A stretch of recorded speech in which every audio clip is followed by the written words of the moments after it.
में कोई शक नहीं है कि सिनेमा जनमानस की अवधारणाओं को बदलने की बहुत बड़ी ताकत रखता है।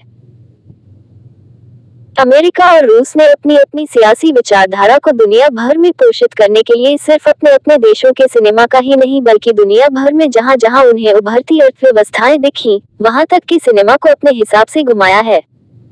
अब बारी भारत की है। भारत की अपनी विचारधारा क्या है, ये बात दुनिया को समझाने की जरूरत है। जरूरत उस पूरी नई पीढ़ी को भी समझाने की है, जिसके लिए प्यार पहली नजर का बुखार होता है। लेकिन कई बार ये बुखार अपने पीछे एक ऐसा बीमार छोड़ जाता है जो न सिर्फ अपने परिवार को बल्कि आसपास के पूरे समाज को संक्रमित कर देता है। फिल्म द केरल स्टोरी पर एजेंडा फिल्म होने के आरोप लगे हैं। आरोप लगा कि 30,000 लड़कियों के धर्म परिवर्तन का आंकड़ा झूठा है। ये फिल्म कहानी 4 युवतियों की है, 3 पाले के एक तरफ और चौथी दूसरी तरफ। लेकिन अगर ये सच्ची कहानी किसी एक भारतीय युवती की भी है तो भी इसे दुनिया को दिखाया ही जाना चाहिए। अरसे तक मुझे लव जिहाद शब्द के प्रयोग पर गंभीर आपत्ति रही है, लेकिन फिल्म द केरल स्टोरी सिरे से समझाती है कि इसे कैसे अंजाम दिया जाता है। फिल्म खत्म होने के बाद उन परिवारों के लोगों के असल इंटरव्यू दिखाए गए हैं जिनके साथ ये सब वाकई हो चुका है। एक हंसते खेलते परिवार की युवती शालिनी, जिसे अपनी संस्कृति, अपने परिवार, अपने रहन सहन और अपने आस पड़ोस से प्यार है। नर्स बनने के लिए वह नर्सिंग कॉलेज आती है। हॉस्टल में उसकी जिन युवतियों से दोस्ती है, उनमें से एक उसे एक ऐसे रास्ते पर ले जाने का ताना बाना बुनती है जहां से वापसी की राह ही नहीं है। केरल से श्रीलंका, श्रीलंका से अफगानिस्तान और अफगानिस्तान से सीरिया का उसका सफर वहां आकर थमता है जहां उसके जैसी तमाम लड़कियां आतंकवादी संगठन आईएसआईएस के कैंप में सिर्फ इसलिए जमा की गई हैं कि वे इन आतंकवादियों की देह की भूख मिटा सके। कहानियां फिल्म में और भी है, लेकिन जिस सिर्फ ये एक कहानी झकझोर देने के लिए काफी है। फिल्म द केरल स्टोरी शुरू होते ही बताती है कि जिन युवतियों की कहानियों पर यह फिल्म बनी है, उनके घर वालों ने कैमरे पर अपनी आपबीती सुनाई है।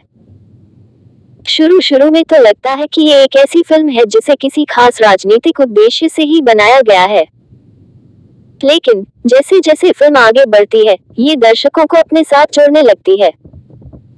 दिखावे के हमले, दिखावे की सहानुभूति और दिखावे के प्रेम से युवतियों को बरगलाया जाता है। इस्लाम के मायने तोड़ मरोड़ कर समझाए जाते हैं। यहाँ तक कि हिंदू देवी देवताओं और ईसा मसीह के बारे में तमाम ऐसी बातें कही जाती हैं जिन्हें देखकर लगता है कि अगर यही बात किसी और धर्म के बारे में कही गई होती तो क्या उस धर्म के अनुयायी भी इतने ही सहिष्णु होकर ये फिल्म देखते रहते। जाकिर नायक जैसे धर्म प्रचारकों के हथकंडों का पर्दाफाश करती फिल्म द केरल स्टोरी खत्म होते होते एक ऐसी सच्ची घटना पर आधारित फिल्म बन जाती है जिसे कहना हर कालखंड में जरूरी लगता है। अदा Sharma film the Kerala story में मुख्य भूमिका निभा रही हैं। पहले शालिनी और फिर फातिमा के किरदार में उन्होंने फिल्म को एक तरह से अपने दोनों कंधों पर उठाए रखा है। केरल से ताल्लुक रखने वाली अपनी मां से मलयालम उन्हें घुट्टी में मिली ही है। वो पर्दे पर मलयालम बोलती भी कमाल की हैं। फिल्म दिल से के बाद ये दूसरी हिंदी फिल्म है जिसमें मलयालम में गाने हैं और भाषा समझ में न आने के बावजूद सिर्फ अदा शर्मा के अभिनय और वीरेश श्रीवत्सा के मधुर संगीत से ये गाना बहुत ही सुरुचिपूर्ण प्रभाव पैदा करने में सफल रहता है। फिल्म के रचनात्मक निर्देशक और निर्माता विपुल अमृतलाल शाह की इस बात के लिए दाद देनी चाहिए कि उन्होंने एक कठिन विषय पर फिल्म बनाते समय इसके कलाकारों के चयन में कोई समझौता नहीं किया है और उनकी पसंदीदा अदाकारा अदा शर्मा को इस फिल्म में अभिनय के लिए आने वाले समय में पुरस्कार मिलने ही मिलने हैं। फिल्म द केरल स्टोरी में शालिनी की सहेलियों के किरदार में योगिता बिहानी और सिद्धि इब्नानी ने भी बहुत ही असरदार अभिनय किया है। एक कम्युनिस्ट नेता की बेटी के रोल में सिद्धि अपने किरदार का पूरा ग्राफ जीती है और प्रेम में डूबी लड़की से लेकर अपनी अस्मिता गवाकर होश में आई लड़की की घुटने न टेकने वाले ऐलान तक के दृश्यों में उनका अभिनय नोटिस करने लायक है। योगिता बिहानी के किरदार का काम फिल्म में होशियार लड़की का है, लेकिन धोखे से जब उसके साथ भी सामूहिक बलात्कार होता है तो वह इस पूरे षड्यंत्र का पर्दाफाश करने का बीड़ा उठाती है और इस किरदार को पर्दे पर इसके सारे अवयवों के साथ योगिता ने बहुत ही खूबसूरती से पेश भी किया है। सोनिया बुलानी यहाँ उस युवती के किरदार में है जिसके पास साधारण घर की युवतियों को बहला फुसला कर उन युवकों के आगोश में पहुंचाने की जिम्मेदारी है जो उनका शीलभंग करके इन्हें अपने कहे रास्ते पर चलने को मजबूर कर देते हैं।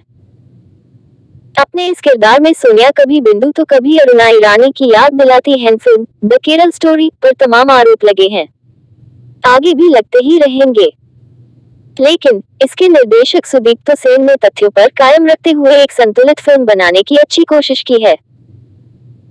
फिल्म के कुछ दृश्य काफी भयावह हैं और कमजोर दिल के लोगों को असहज भी कर सकते हैं, लेकिन ये कथानक की गंभीरता जताने के लिए जरूरी भी नजर आते हैं। विश्व सिनेमा से सुदीप्त की नजदीकियां यहाँ उन्हें अपने विषय पर पकड़ बनाए रखने में पूरी मदद करती हैं। सुदीप्त के सिनेमा के बारे में जिन्हें पता है वो उनकी शैली के कायल ही रहे हैं। वो सिनेमा में मेलोड्रामा पनपने नहीं देते, उनके दृश्यों की नाटकीयता की भी हदें तय हैं और ये हदें ही फिल्म द केरल स्टोरी को एक अच्छी फिल्म का तमगा दिलाने में मदद करती हैं। फिल्म के संगीत जैसी ही सरलता इसकी तकनीकी टीम में भी है। केरल से लेकर सीरिया और अफगानिस्तान जैसे इलाकों को पर्दे पर दिखाने के लिए इनकी वास्तविकता के बेहद करीब के स्थलों को फिल्माने के लिए फिल्म के छाया निर्देशक सिनेमेटोग्राफर प्रशांतनु महापात्र ने अपने कैमरे को बेहद साथ कर रखा है। कॉस्ट्यूम डिजाइनर राधिका मेहरा की मेहनत फिल्म के किरदारों की वेशभूषा में अच्छे से झलकती है और अंगना सेन व चेतन आचार्य ने फिल्म का वातावरण संजोने में अपनी प्रोडक्शन डिजाइन टीम के साथ मिलकर काफी मेहनत की है। फिल्म के खटकने वाले जो पहलू हैं वह है इसका बैकग्राउंड म्यूजिक और इसके मारधार वाले दृश्यों का संयोजन। फिल्म के कलाकारों का मेकअप भी थोड़ा बेहतर और दृश्यों के प्रकाश संयोजन के हिसाब से होता तो असर गहरा होता। Film the Kerala story in कुछ कमियों के बावजूद अपना समग्र असर छोड़ने में सफल रहती है और अगर इसे निष्पक्ष भाव से देखा जाए तो ये एक प्रोपेगेंडा फिल्म बिल्कुल नहीं नजर आती।